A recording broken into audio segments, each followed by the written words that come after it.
Hörmətli qonaqlar, hörmətli həmkarlar, bugünkü dərmi masamız Azərbaycan əleyhinə hibrid və ideoloji təhdidlərin təhlili layihəsi üzrə həyata keçirilir. Azərbaycan Respublikasının qeyri-hökumət təşkilatlarına dəstək, Dövlət Dəstəyi Agentliyinin bizə belə deyək, dəstəyi ilə və Bakı şəbəkəsi Təhlil və Araşdırmalar Birliyinin layihəsi üzrə biz bu cür, bu qüvvədən tədbirlər keçiririk. Azərbaycan əleyhinə hibrid və ideoloji təhdidlər, qərəzli və düşmənçilik mövqeyi, mənfi tendensiyalar uzun illərdən bəri həyata keçirilən xarici bir təhdiddir və bu təhdidlərin arxasında bir çox məqamlar dayanır.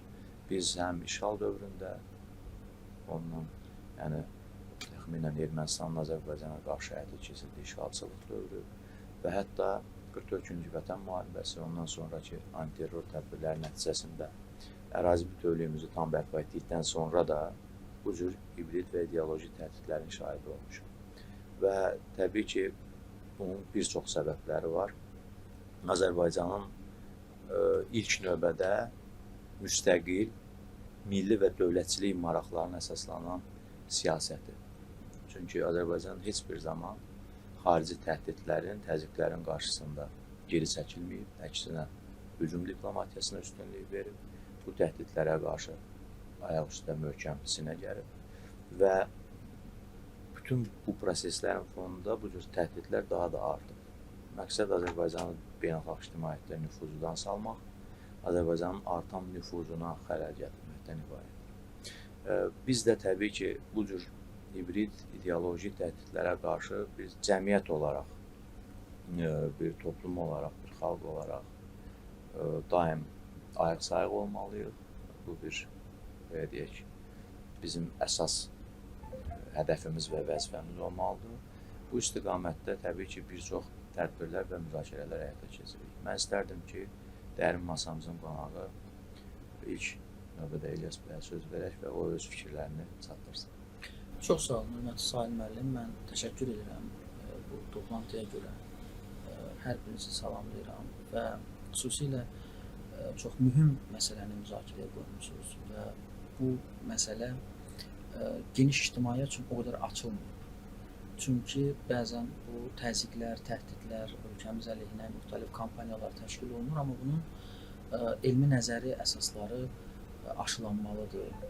O təhdidlər ifşa olunmalıdır və geniş ictimaiyyət yavaş-yavaş bu ilkin siyasi biliklərlə məlumatlanmalı və eyni zamanda silahlanmalıdır. Çünki 21-ci əsr artıq informasiya kimdədirsə, o daha güclüdür, daha diktə edən tərəfdir. İnformasiya blokadasında olan, informasiya kasadlığını yaşayan tərəflər isə daha çox idarə olunan bir dövlətlərə, cəmiyyətlərə, aktorlara çevrilirlər. Bu baxımdan Azərbaycanın da çox həssas bir bölgədə yerləşməsini nəzərə alaraq bizim üçün bu cür təhdidləri neytrallaşdırmaq müstəsna əhəmiyyətə malikdir. Siz qeyd etdiniz, torpaqlarımız işğal olanda da bu təzyiqlərlə üz-üzə idik. Bugün də, bəlkə də sabah da bu cür təzyiqlərə biz sinə gəlməliyik. Və təzyiqləri həyata keçirən geosiyasi mərkəzlərin işğal dövründə əsas hədəfi bundan ibarət edir ki, biz işğal faktı ilə barışaq. Burada müxtəlif segmentlər üzrə hibrid müstəvidə hücumlar təşkil olunurdu və sanki Azərbaycanı fakt qarşısında qoymağa çalışırdılar. İşğalçı rejimi çalışırdılar ki, danışıqlar masasında tərəf kimi bizim danışıqlar masasına dəvət eləsinlər. Biz bu reallığı qəbul eləyək. Müxtəlif Minsk qrupunun təklif etdiyi planlar var idi ki, bizim milli təhlükəsizliyimiz əleyhinə idi, milli maraq və mənafelərimiz də üstə düşmürdü. Və belə olan halda əlbəttə ki, çox dəqiq diplomatiya yürütmək, siyasət həyata keçirmək önəmlidir. Bu təzyiqlərə tab gətirmək və öz maraqlarımızın genişlənməsi üçün çalışmaq önəmlidir. Əvvəlcə Ulu Öndər Heydər Əliyevin vaxtında, daha sonra isə cənab prezident İlham Əliyevin rəhbərliyi ilə çox gərgin fəaliyyət həyata keçirildi. Bugün biz qələbələrimizin zirvəsindən arxada qoyduğumuz illərə baxanda deyə bilərik ki, çox keşməkeşli, əzablı günlərdən keçmişik və bu təkcə iqtisadi, siyasi məsələlər deyil, burada ideoloji məsələlər də var.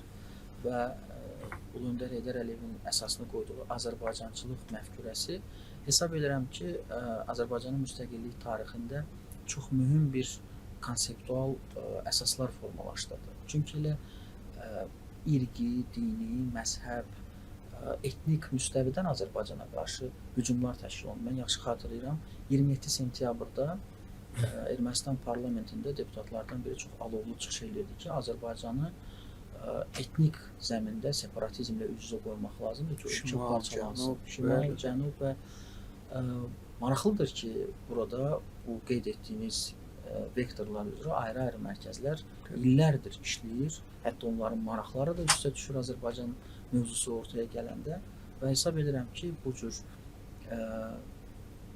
sizin təşkil etdiyiniz bu dərin masada biz bir sıra mətləblərə toxunacağıq və bir daha təşəkkür edirəm sizə. Yasmin, təşəkkür edirəm.